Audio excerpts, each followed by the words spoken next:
நீதிமன்றத்தில் மாவட்ட நீதிபதி அவர்கள் மதுரை உயர்நீதிமன்ற மதுரை கிளையில் இதனுடனான விளக்கங்களை அறிக்கையாக கொடுப்பார்கள். அதுடன் அடுத்தடுத்த விவரங்கள் வரும். இதனைத் தொடர்ந்து காத்திருப்போர் பட்டியலில் இருக்கக்கூடிய முன்னாள் சிவகங்கை எஸ்பி அவர்களிடமும் விசாரணை செய்வதற்கு திட்டம் இருப்பதாகவும் தெரிய வருகிறது. எனவே அது தொடர்பான விவரங்களும் அடுத்தடுத்து வரும். பிரியதர்ஷினி, இந்த வழக்கு தொடர்பாக இன்று காலை தொடங்கி காவல் நிலையத்தில் நீதியரசர்கள் விசாரணையை மேற்கொண்டு வராங்க. தற்போது வரைக்கும் யார் யார்கிட்டலாம் விசாரணை நடந்து வருது, அடுத்த கட்டமா யார் யார்கிட்ட விசாரணை நடக்க இருக்கு அப்படிங்கிற விவரங்களை சொன்னீங்க ஆனந்தன்.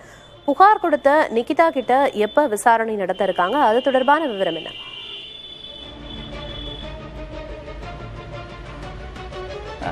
தொடக்கத்திலிருந்து இந்த வழக்கு எங்கேருந்து தொடங்கியது அதன் அடிப்படையில் நீதியரசர் அவர்கள் விசாரணையை செய்து வருகிறார்கள்.